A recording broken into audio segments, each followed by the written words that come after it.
This morning, we will have a what I call a Genesis study break. So we will pause for a while just for this Sunday, and we will continue our study in the book of Genesis next Sunday. So this Sunday, I will be preaching a topical message on which I entitled When God Stops You. Pag tayo ho ay pinigilan, pag tayo po ay in-stop ng Panginoon, ano kaya ang mensahe ng Diyos sa ating buhay? So I would like all of us to please turn your Bibles to Isaiah 48. Samahan niyo po ako, Isaiah 48. I hope you have your Bibles with you. Dito po sa church natin, na-encourage po natin ang bawat isa na magdala ng kanya-kanyang Bible. Isaiah 48. Tayong lahat po ay tumayo bilang paggalang po natin sa kanyang salita.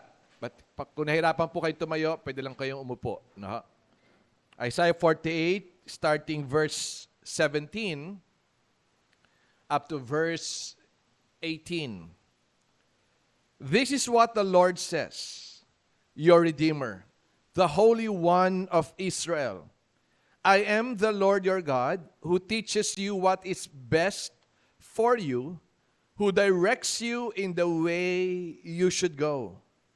If only you had paid attention to my commands, your peace would have been like a river, your righteousness like the wave of the sea.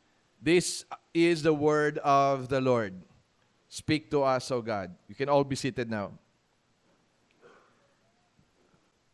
Okay, just to give you a quick background ho, yung Isaiah chapter 48 ay sinulat yung time na ang kingdom of Israel was at peace. During this time, maunlad ho sila. Walang digmaan, puspuso po ng pagkain, ng mga farm nila nag-grow, nagpo-prosper po in one way or another, and yet in the midst of their prosperity, they have neglected their spirituality. Tagalogin ko po yan, sa kalagitnaan ng kanilang pagyaman, sa kalagitnaan ng kanilang pag-unlad, no, nakaligtaan nila. At hindi nila napahalagaan ang pagsamba nila sa Panginoon. Let me say this. Wala hong masamang mangarap ng mapayapang buhay, maunlad na buhay. Pero sa pag pinag-unlad tayo ng Panginoon sa ating buhay, please be extra careful that you may also be like the Israel, forget God. And the only antidote sa kanilang hindi pagkilala, pag-acknowledge na ang lahat ng naranasan nila ay totoong galing naman sa Kanya, na pinababayaan nila ang pag-worship sa Kanya, the only antidote for that is for God to discipline them. Kailangan pong paluin sila ng Panginoon. Gisingin sila sa katotohanan. No? That's why God needed to stop all their dreams and pursuits in life, for their souls were heading to destruction. Kasi pag hinayaan ng Diyos yon, maunlad nga sila, ang earthly life nila maayos, pero their soul is heading for eternal damnation. Ito rin po yung sinabi ni Jesus sa Matthew chapter 7, verse 13. Sabi niya, the gate to destruction is wide, and the road that leads there is easy to follow. Maluwag ho eh. Ang daan patungo sa kapahamakan.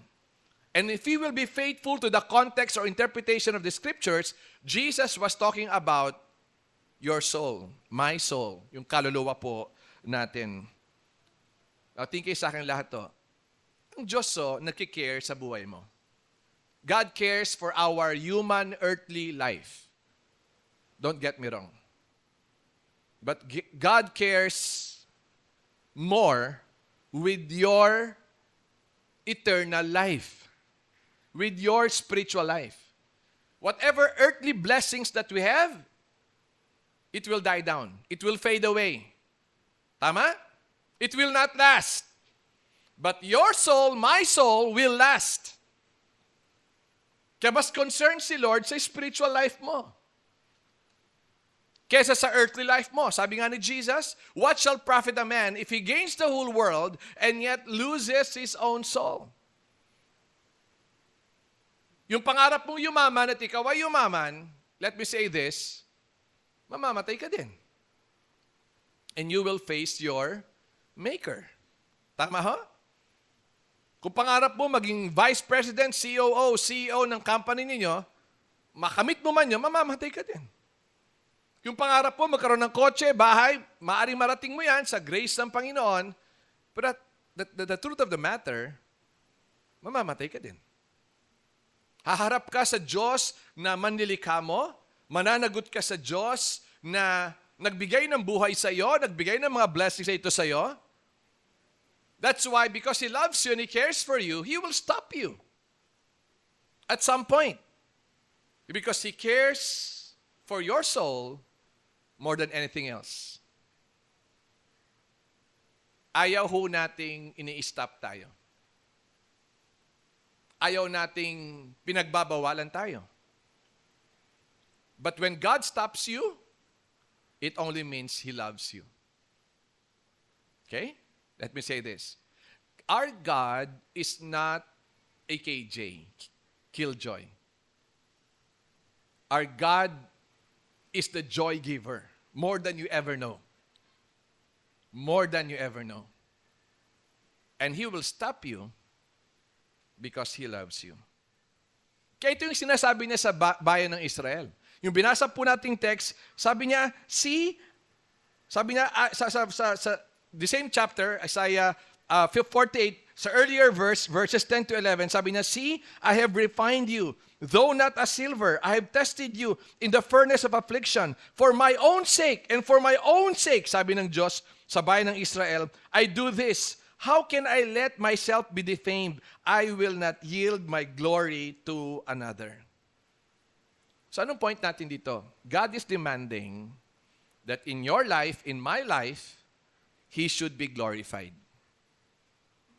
Kaya po sabi ng Bible, whatever you do, whether you eat or drink, do it all for the glory of God. Okay? So paano ginagawa ito ni Lord? Paano tayo ni-stop ni Lord pag alam ni Lord na mapapahamak na tayo? Anong ginagawa niya sa life natin? Lahat po nakikinig magsabi na amen. Una po sa lahat, ito po yung kanyang ginagawa. Una sa lahat, He reveals Himself. And that's what He did in verse 17. Sabi ng Panginoon, this is what the Lord says, your Redeemer, the Holy One of Israel. This is theology. Theology means theos is God, logikos means the study about God. But alam natin, in the conservative definition of theology, God revealing Himself to man that man might worship and serve Him. So again, theology is God doing the initiative to reveal Himself to men. Religion is trying to know God. Okay? But biblical theology is God Himself. Siyang gumawa ng initiative para magpahayag, magpakilala siya. At this case, paano siya nagpahayag? Sabi niya, this is what the Lord says.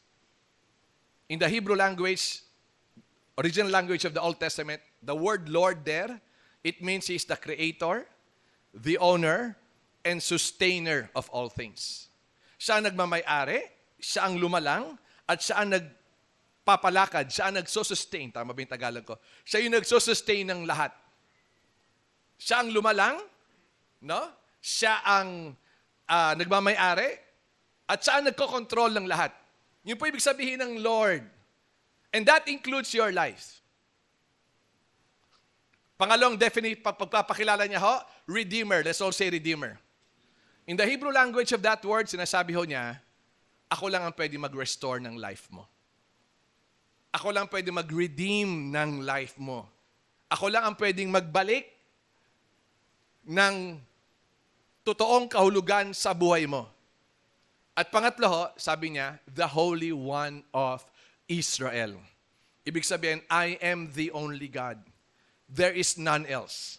Walang katulad ang Diyos, walang kapantay ang Diyos, walang ibang Diyos. No? Miski may extra Diyos, nag-iisa po ang Diyos. Okay? Bukod tangi po na nag-iisa ang Diyos. At wala na hong iba pa. And the God of the Bible is the God of Israel, and the God of Israel is the God the true living God, the only God that men should worship, the God of the Bible. Okay? Now, tingin nyo, necessary ba na magpakilala sa Diyos? Magpakilala ang Diyos sa bayan ng Israel sa panahon na sila po ay maunlad, sila po ay payapa, at lahat po ng mga nangyayari sa buhay nila, it seems na smooth sailing. Kailangan ba na magpakilala ang Diyos sa bayan ng Israel? The answer is an obvious yes. Bakit to? Dahil nakakalimutan na nila at di na nila pinapahalagaan ang pagsamba ng Diyos. Pagsamba sa Diyos.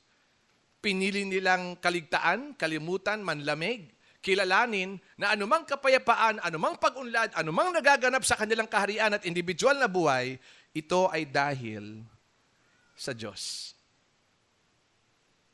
Do you get the point? Sa Diyos. Bakit tayo nagpapasalamat sa Diyos tuwing umaga, pagising natin? Maraming dahilan. Natulog tayo ng mapayapa, natulog tayo ng di tayo walang akyat bahay gang na pumasok sa bahay natin, walang nasunog, walang napahamak, natulog tayo ng maayos. Sino nagbigay ng tulog sa'yo? Ang Diyos. Tulog ka pero ang Diyos ay hindi. Wala ka pa sa mundong ito, ang Diyos ay naroon na. Sapagkat ang Diyos ay walang simula at walang katapusan. No? Umabot ka sa senior years mo, senior citizen ka na, pasalamat ka sa Diyos. Diyos yon ang nagpaabot sa iyo sa senior years mo. Kasi may mga tao po, hindi na umaabot sa senior years ng buhay nila.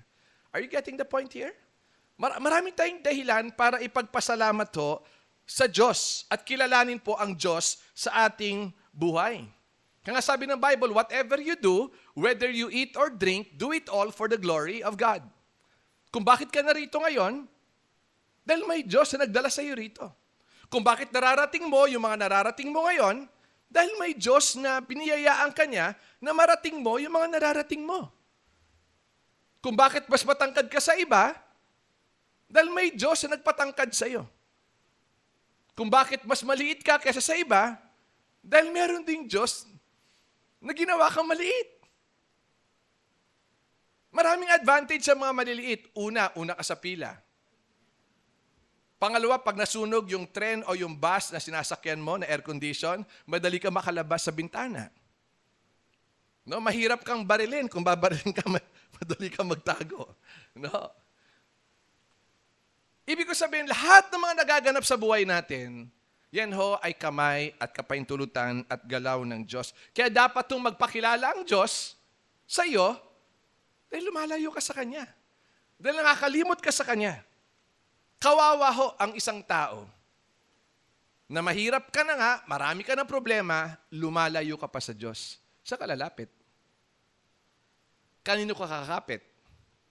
Kung hindi sa Diyos lang na tanging Redeemer, ang makapagbabalik ng mga tinanggal ng kaaway sa iyo, mga ninakaw ng kaaway sa iyo, tanging Diyos lang makapagbabalik niyan. Maging ang puso mo para bumalik sa Diyos na may pagsisisi ng kasalanan at pagsuko ng buhay mo sa Kanya. Galaw ho ng Diyos yan. Sapagat kung hindi ka gagalawan ng Diyos, hindi ho pwedeng mangyari sa iyon.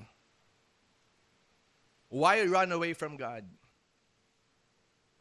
Bakit ka rin magtatampo kung ikaw ay pipigilan ho ng Diyos? Kaya kailangan ho magpakilala mo ng Diyos sa iyo. At kilalanin din po natin ang Diyos. Listen carefully.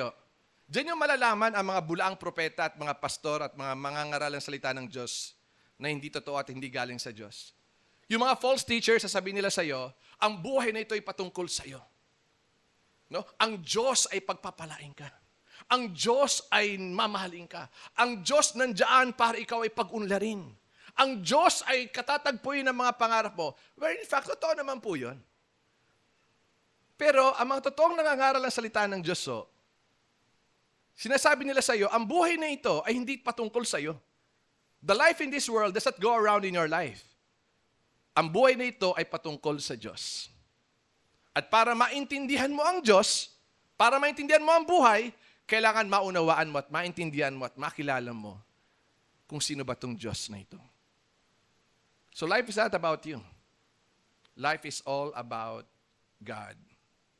And we can only understand in a biblical sense, in a right sense, what life is all about if we stop looking at ourselves too much, yung mga self-entitled,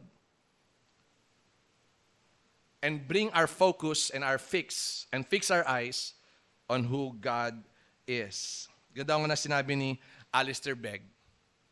Sabi niya, oh, the love of God. Oh, the mercy of God. Oh, the goodness of God to come to our rebellious hearts. Galing, no? Sabi ni Pastor Dr. Alistair Begg, sabi niya, ang pagmamahal ng Diyos, ang kahabagan ng Diyos, ang kabutihan ng Diyos. No? Gumalaw, naghari sa mga rebelde nating puso. Sabi ko ng Roma 3:23, lahat tayo makasalanan sa harapan ng Diyos. Lahat po tayo rebelde. Pero ginalawang Kanya. Na sa likod ng iyong kasamaan, sa likod ng iyong kasalanan, sa likod ng iyong karumihan, may mga bagay na nangyari o ginawa mo o nagawa mo sa iyong buhay na ayaw mo malalaman ng iba, gusto mo siyang panatiling lihim hanggang kamatayan mo. Alam ng Diyos lahat yan. At ang sabi ng Diyos, mahal kita. Gagalaw ang Diyos sa iyo kung ikaw ay pinili niya para ikaw ay magsisi ng kasalanan, ilalapit ka niya sa kanyang anak upang sa gayon makita mo ang laki ng pagmamahal ng Diyos at kahabagan at kapatawaran ng Diyos nung kanyang sinakripisyo ang kanyang bugtong na anak na si Jesucristo. So ang unang gagawin ng Diyos para tayo pigilan, unang magpapahayag siya. Unang magpapakilala ho siya. Nalala ko po yung isang kwento, matagal na ho ito, sa Bible School, sa seminaryo pa ako nito. Patotoo po ng isang naging bisita ho namin doon, na siya po ay isang burgis. Alam mo yung salitang burgis? Panahon namin yan mga 1970s, 1980s. Pag sabi yung burgis, mga anak ng mayaman, na walang ginawa kundi magsaya, mag-party, maglaboy, gano'n. Yun po yung mga burgis. No? Siya po'y burgis. Siya po'y anak ng mayaman. Sino po ngayon na narinig yung salitang yun? Pakitaas pong kamay. Alam niyo yan? Ngayon nyo lang narinig. No? Mga millennials, madalas ngayon lang narinig ko yan. So, siya po'y anak po ng mayaman. So, ang burgis po, hindi lang po anak ng mayaman. No? Ang burgis, anak ng mayaman, walang ginagawa sa bahay, tamad magtrabaho, tamad mag-aral, walang ginawa kundi mag-party doon, party dito, mag-disco doon, mag-disco dito. At ganun po yung testimony niya. Siya po isang burgis. Doon lumaki po siya sa isang Christian family, maatin sa church, pero nasa church daw siya, ang nasa isip niya, linggo ngayon, pagtapos ng church, kakain lang kami, pupunta na ako sa tropa, magpa-party na kami. At ang buhay niya po, wild party. Hindi lang basta party, yung alcohol, drugs. May kasamang promiscuous siya. Sexual activities from one guy to another guy to another guy, one night stand, that kind of life. Masaya siya doon. One time isang Sabado, sabi niya, magpapakalunod ako sa saya ngayon. At wala siyang plano mag-church kinabukasan. So habang nagbibihis siya, dahil darating na yung tropa niya, sunduin siya. Now, according to her testimony po ito, wala po ito sa Bible, according to her testimony, nag-appear daw si Lord sa kanya. Bigla daw dumating si Lord, nag-appear, nakasasalamin sa malaking salamin, sa likod niya nag-appear si Lord. So kita niya sa salamin. Tapos sabi lang daw ni Lord sa kanya, a few seconds lang daw, sabi daw ni Lord sa kanya, isa pa. Tapos biglang nawala na daw si Lord. That led her to repentance. And she became a missionary for the gospel of the Lord Jesus Christ. Kayo kaya, mag-appear si Lord kaya sa'yo. At sabi ni Lord sa'yo, isa pa. Again, that's love. Pastor Jeff, parang nakakatakot din. Well, that's love. Jesus warned her, right? Kung hindi siya mahal ni Lord, bahala ka. Ngayong gabi, papatayin kita, no? Remember that God is a loving God, yet God is also a holy God. Kaya kailangan po magpakilala ang Diyos sa bayan ng Israel. Kasi po, lasing sila sa kayamanan, lasing sila sa pag-unlad ng kanilang kaharian. Parang they think they don't need God at all.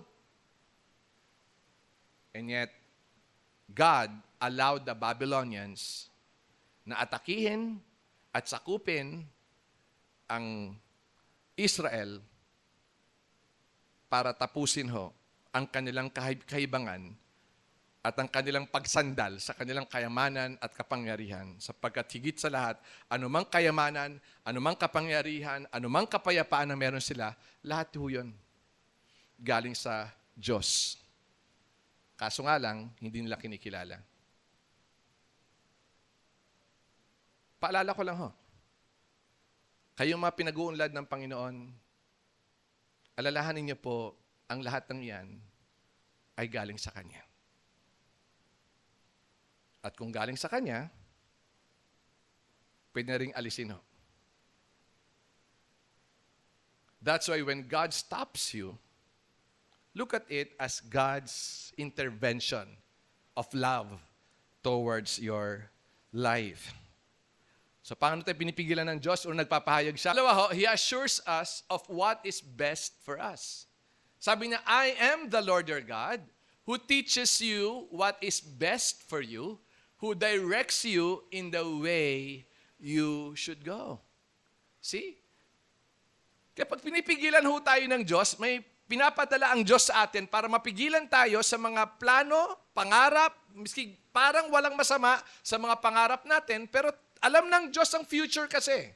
Alam ng Diyos what is ahead. Na hindi natin alam dahil hindi tayo Diyos. Kaya sabi niya again in verse 17, I am the Lord your God who teaches you what is best for you. See?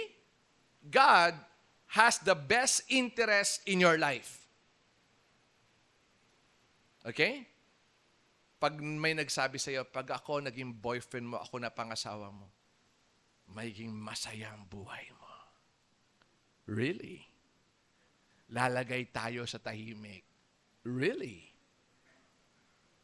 Again, there's a principle, right? Para hindi maloko daw. If it is too good to be true, malamang there's something fishy behind.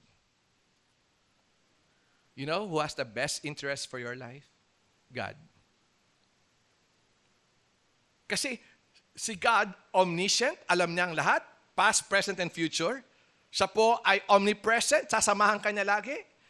Maaring yung taong in love ka, hindi mo yung makakasama habang buhay, whether you like it or not. And He is also what? Omnipotent. Yung mga hindi mo kayang gawin ng Diyos. Yung mga limitasyon mo at imposible sa Kanya, hindi imposible sa Kanya. See? And God is telling Israel, I have the best interest for you. I am the Lord your God who teaches you what is best for you. At ang second na ginagawa niya, who directs you in the way you should go. Galing, no? Yan ang Diyos. God is very humble to say this to Israel. No? It's very personal. Have you seen the pronouns na ginamit sa verse na ito? Who teaches you what is best for you, who directs you in the way you should go. Lahat po, yung verse pong ito, He is trying to warn you and prevent you from doing something He does not want you to do. So listen well. 1, when God does not want you to proceed forward, He will provide another way out. Kung ayaw ng Diyos, kung pinipigilan ka ng Diyos na pumasok sa pinto ng mga pangarap na ito o gagawin mo o plano mo, ang Diyos gagawa ng ibang paraan. Ipapakita sa iyo, this is a far better way. Okay? Nalala ko po noon, ito'y matagal na ho ito. No? May mga ilang tao ginawan po ko ng kwento. At yung mga nalaman po ng mga pinsan ko, nalaman ho ng mga uncle ko, na abogado, pag uwi ko ng Quezon City, sabi nila, demanda natin. Magkakapera ka pa dito, Jeff. So hindi ko alam, without me knowing, nag-uusap-usap na pala sila, kaya pinapunta nila ako sa Quezon City, pagbalik ko ng Quezon City, nakalatag na kung ano yung ipa-file ng mga demanda po nila laban sa grupo ng mga taong ito. Sabi nila, susutitiyakin namin makukulong sila, magkakapera ka pa. Yun po ang sabi ng mga pinsan ko tsaka ng uncles ko. But when I look at the scriptures, 1 Corinthians chapter 6, pinagbabawal ho ng Diyos na i-demand ang kapatiran. Kung pwedeng palampasin, pwedeng patawarin, yun dapat ang way mo bilang Kristiyano. At ipasa Diyos mo ang lahat. Ano, Jeff? Simulan na natin. Sabi ko, no. Jeff, hinamak ka nila. Hinamak ka nila. Mahal ka namin. Pamilya ka namin. Demanda natin sila. Sabi ko, no. I'm a Christian. And this is what the Bible says. At sabi ko pa sa kanila, di ba Christian din kayo? Ito, sabi ng Bible, oh. And beside, this is my life. And this is my battle. Do you get the point? Pastor Jeff, natatempt ba kayong i-demanda siya? Yeah. Totoo yun. Alam mo yung flesh mo, gusto mong gumante? Gusto mong ipakita sa iba na lulupugin ko kayo. Makukulong kayo. Di ba? Pero again, alam ko na hindi yun ang will ni Lord. Alam ko, pinipigilan ako ni Lord. That's why He provided another way out. And that provision, that providence, alam niyo kung ano yan? Forgiveness. Forgiveness. I chose to forgive them. I chose to forgive these people. And indeed, after I think 4 or 5 or 6 years, majority of these people came to me, came to our house, and asked for forgiveness. Which is a far better way. Why far better way, Pastor Jeff? Because God is pleased and God is glorified. Do you get the point? Ano sabi ng 1 Corinthians chapter 10 verse 13? God is faithful and He will not let you be tempted beyond your ability, but with the temptation He will also provide the way of escape that you may be able to endure it. Kapag pinipigilan ka ng Diyos, gusto ko to eh. Tingin ko dito ako masaya, pero pinipigilan ka ng Diyos, God will provide another way out for you. Another way for you as your way out rather than your way. Pangalawa, when God is warning you not to do something, He will not give you the faith to proceed forward in obedience.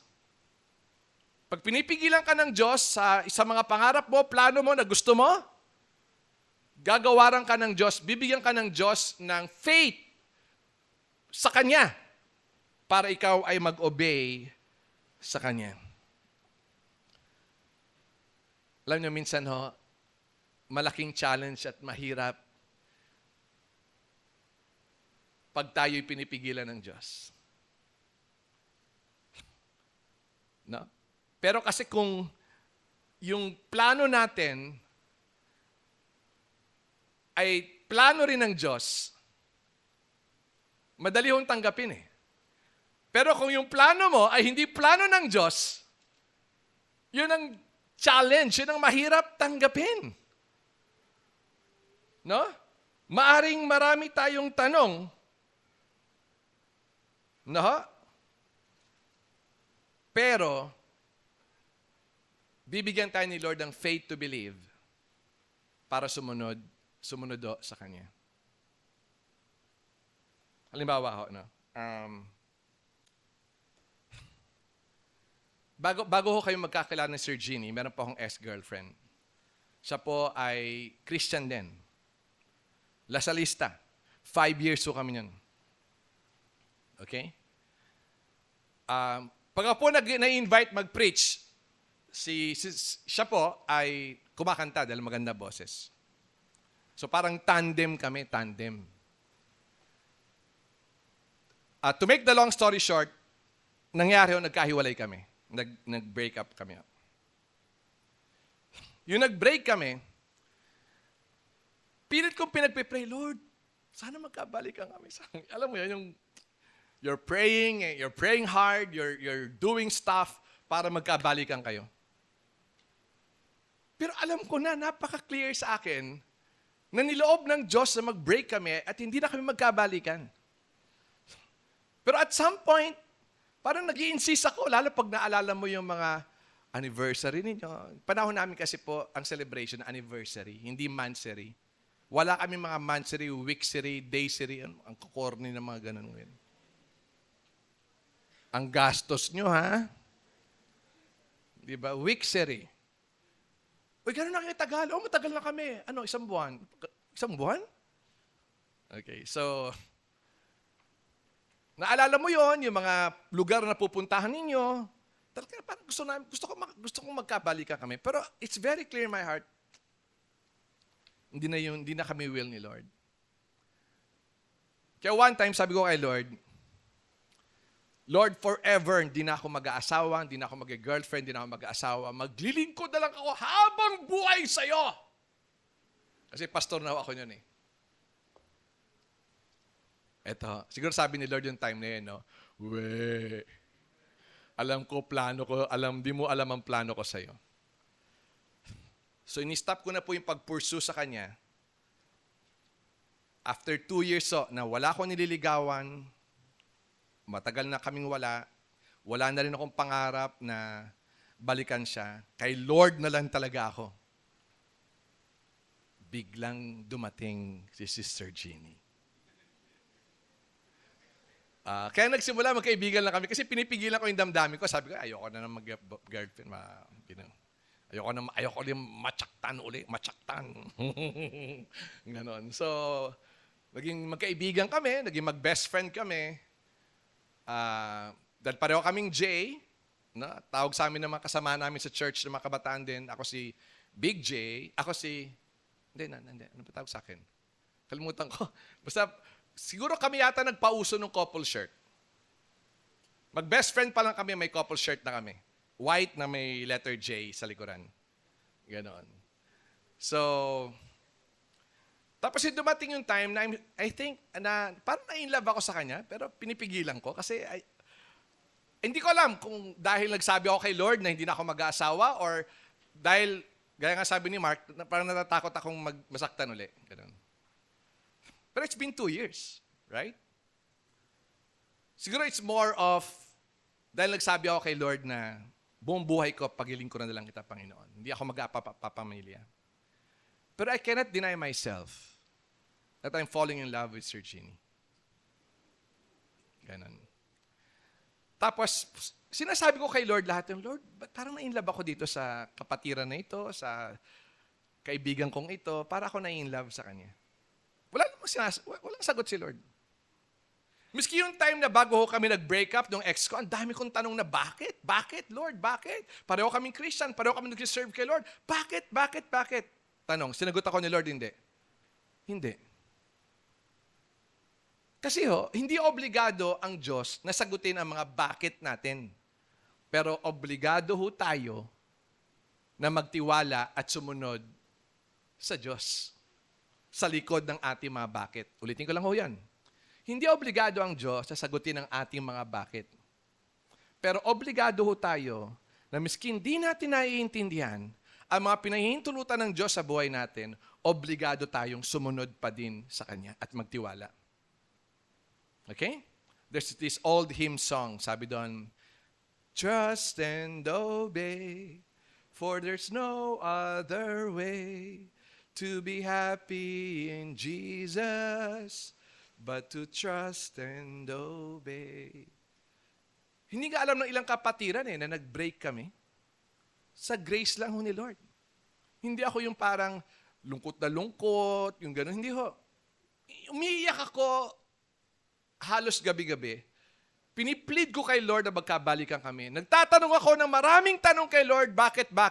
Pero hindi ako sinagot ni Lord. Pero as I succumbed myself in the scriptures, I remember that song. No? I may not understand it, but one thing for sure, it is my obligation to keep on trusting God, to hold His hand no matter what. Okay? And 2 years after that, your Ate Jeannie came. Yung dumating na po yung time na, sabi ko, Lord, will mo bang ligawan ko siya? Talaga, Lord, siya ba will mo? Will mo bang manligaw uli ako? Sabi ko kay Lord, Lord, kung will mo ito, naligawan ko siya uli, give me the faith and the courage to obey you. Courage po, dahil una sa lahat, Alam ko mataray ho, si Sir Jimmy.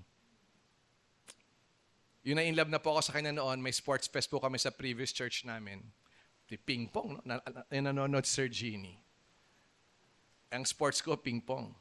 Naglaro kami, talagang ginalingan ko talaga. Mga top spin drive, mga kakaibang cut, mga kakaibang service. Panalo ako, tinambakan ko yung kalaban. Sabi ko, walang kapakapatiran dito. No? Kasi nagpapa-impress ako kay Sir Genie. Di panalo ako, no? Paglapit ko, pagtapos lumapit ako kay Ate Genie nyo, feeling champion, feeling winner, no? Paglapit ko kay Ate Genie nyo, binanata ng alis. Feeling loser.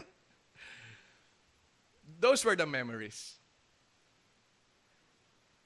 Pero yung palang kalooban ni Lord sa akin, magkakaroon ako ng asawa, magkakaroon ako ng pamilya, magkakaroon ako ng mga anak, on which that day, na sinagot ako ni Sir Genie, bilang maniligaw niya, March po yun, 30, laki ko ng pasasalamat ko sa Panginoon.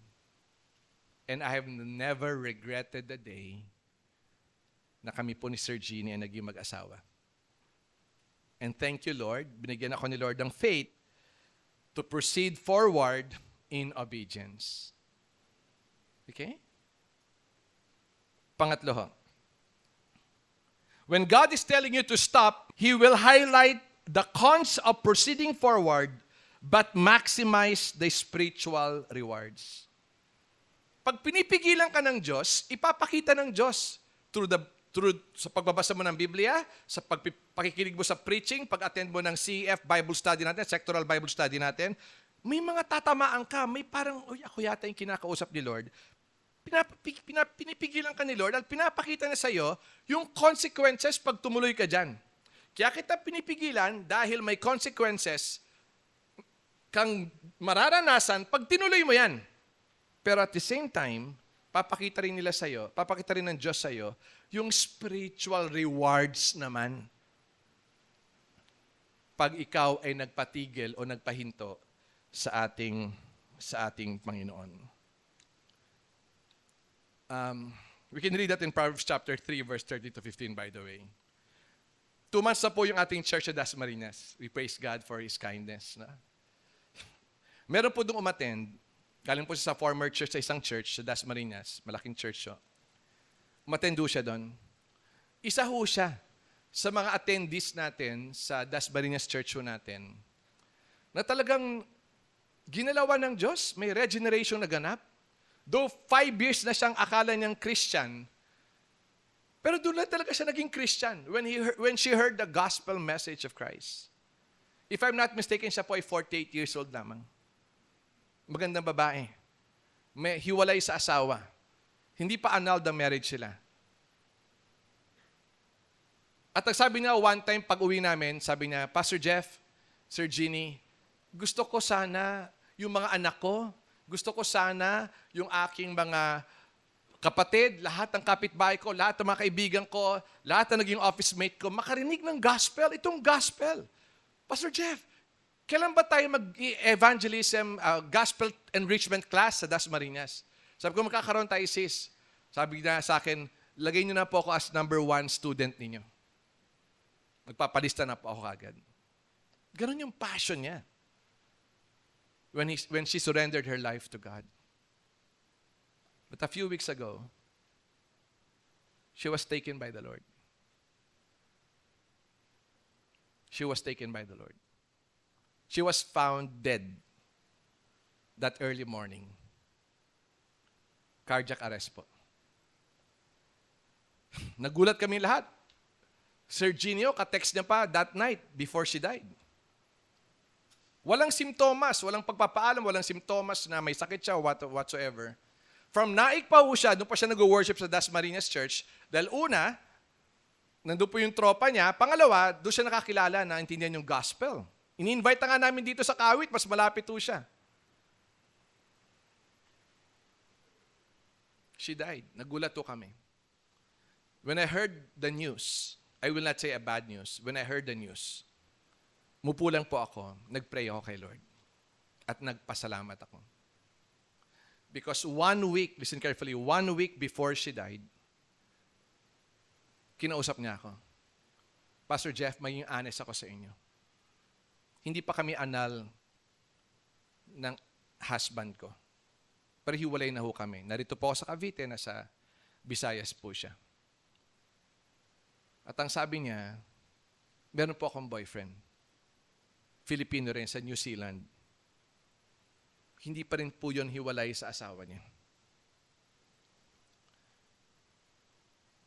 Kinukuha niya na po ako sa New Zealand. Inaayos ko yung papers. Pero tila baga, pag nag-submit, parang laging may problema kaya hindi magtuloy-tuloy yung aking application ng visa sa New Zealand. Sabi ko, ilang taon mo nang ginagawa yan, sis? 2 years. Sabi ko sa kanya, pang ilang apply mo na? Parang pang-4 na po, pastor. Sabi ko sa kanya, tingin mo ba hindi red flag yan? Tingin mo ba sa kabutihan ng Diyos sa'yo, pinipigilan ka niya sa iyong maling gagawin? Sabi niya sa akin, oo nga, pastor. Sabi ko, sis, legally and technically, miski magpakasal kayo sa New Zealand because you're a Filipino citizen and he is a Filipino citizen, you're under the law of the Philippine government. Hindi effective yan. Hindi legal yan. Okay? Pangalawa, sis, hindi yan ang kalooban ng Diyos. Sabi, alam niyo, Pastor Jeff, sa totoo lang, mas gusto ko na po hindi ituloy ito kesa ho magkasala ako sa Panginoon. And a week after that conversation, the Lord took her. Kaya para ho sa akin, that's mercy sa life niya. Tama? Yung pagpipigil ng Diyos na tumuloy siya sa New Zealand, that's mercy. The day that the Lord took her, higit 1 trillion times ang langit kesa sa New Zealand. And beside that, she will be with the Lord for eternity. Ang kamatayan po sa mga totoong Christian, hindi ho kawalan. Kaya maging si Pablo sabi niya, for me to live is Christ and to die is gain. Yung pangarap niya, na ma-share ng gospel, lahat ng anak niya na umuwi from Visayas, umuwi po ng Naik, lahat ng mga kaibigan niya, lahat ng mga kamag-anakan niya, kapitbahay niya, nangyari? That 3 araw po tayo nag-necrological service sa bahay po nila sa Naik. See?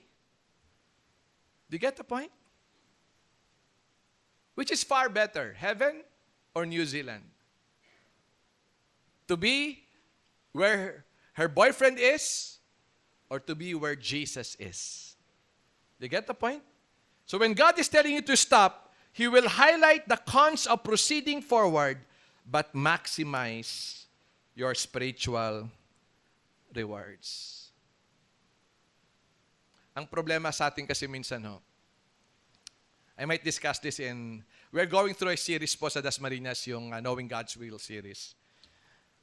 Ang problema kasi sa atin minsan, eto na yun. Pag hindi ko to ginrab, baka mawala ito sa akin.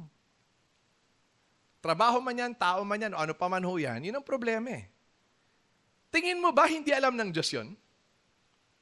Tingin mo ba na mas maganda plano mo kaysa sa plano ng Diyos para sa buhay mo? Okay? If we will just trust God. If we will just believe in what He says, I am the Lord your God who teaches you what is best for you. I can sense that God is talking to a lot of people today on this passage. I am the Lord your God who teaches you what is best for you, who directs you in the way you should go.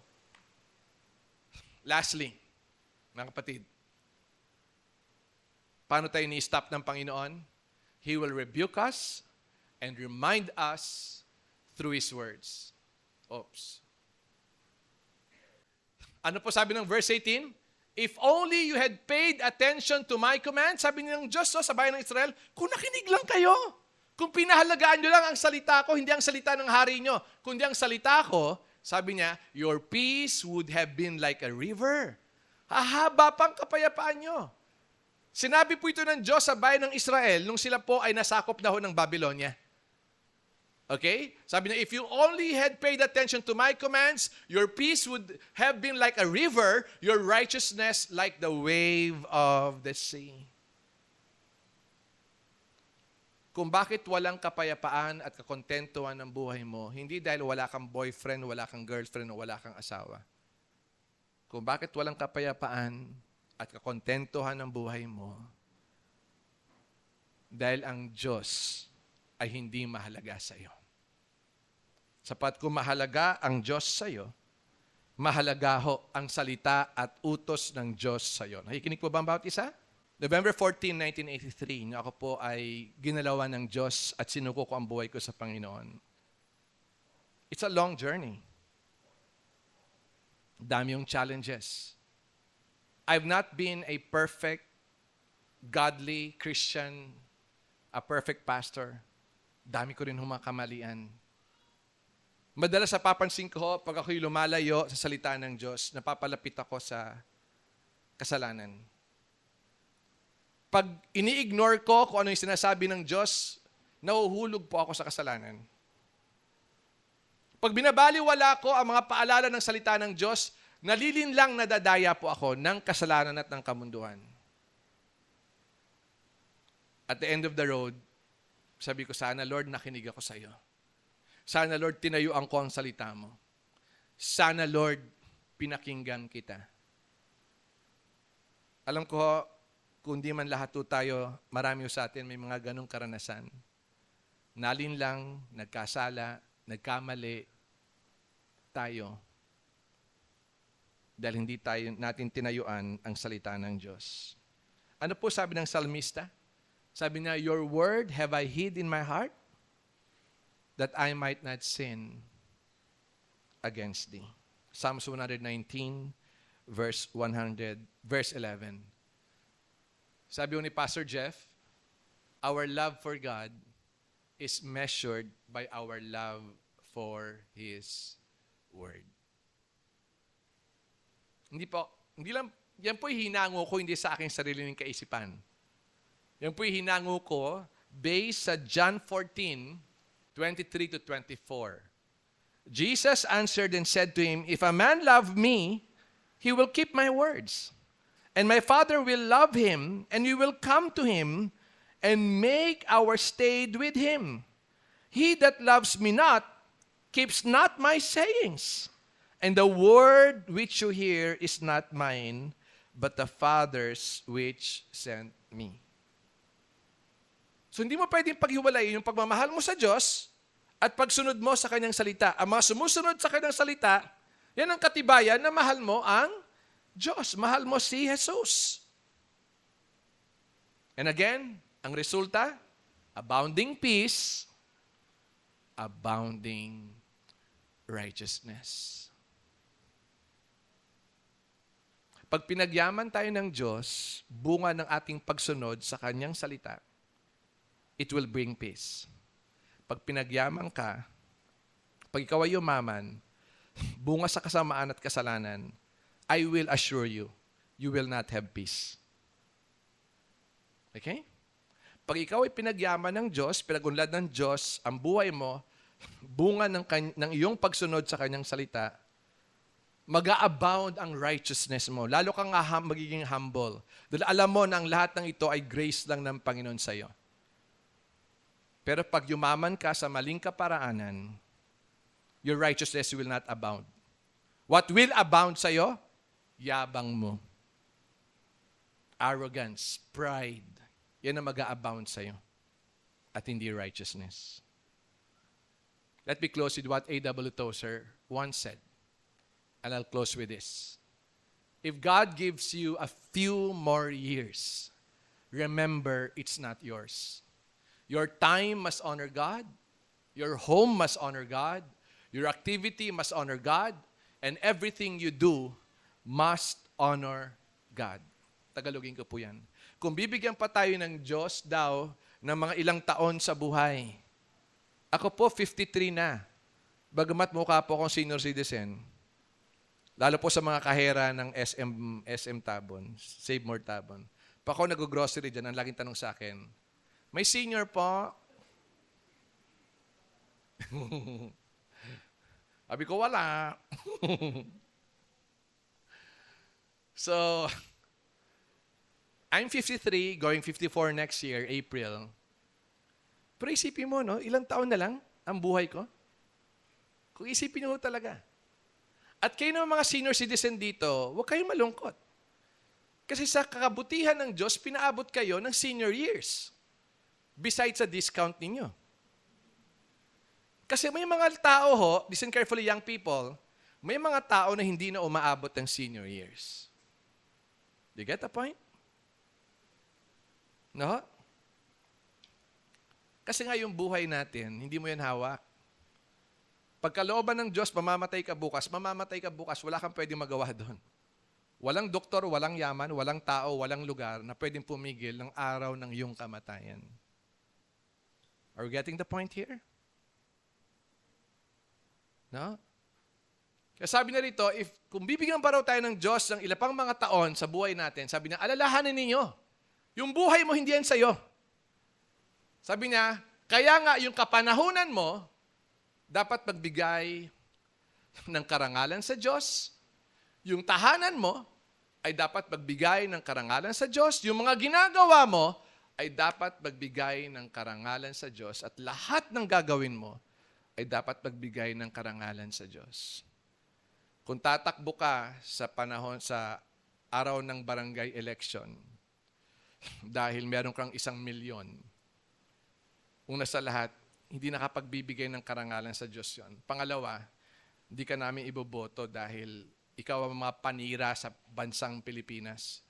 Yung mga nga nagiging politiko dahil sa pera at hindi dahil sa patriotism. Yan ang kulang natin ngayon sa bansa. No, natin. Patriotism. Kaya tuloy may mga politikong binibenta ho ang lupain ng Pilipinas, kulang na lang sabing, sakupin nyo na kami at lalo kaming yayaman. Hindi natin kailangan ng mga ganong politiko. Ang kailangan natin mga politiko ho, una sa lahat may takot sa Diyos. Pangalawa ho, no, ay hindi nasisilaw ng pera. May pangatlo siguro, naglilingkod dahil sa pagmamahal sa bayan. Tama ho? I'm not saying huwag kayong tumakbo sa politika. No? Pero kung ang dahilan ninyo, magkakapera kayo, mali na kagad yan. Kasi alam ng Diyos ang laman ng puso natin.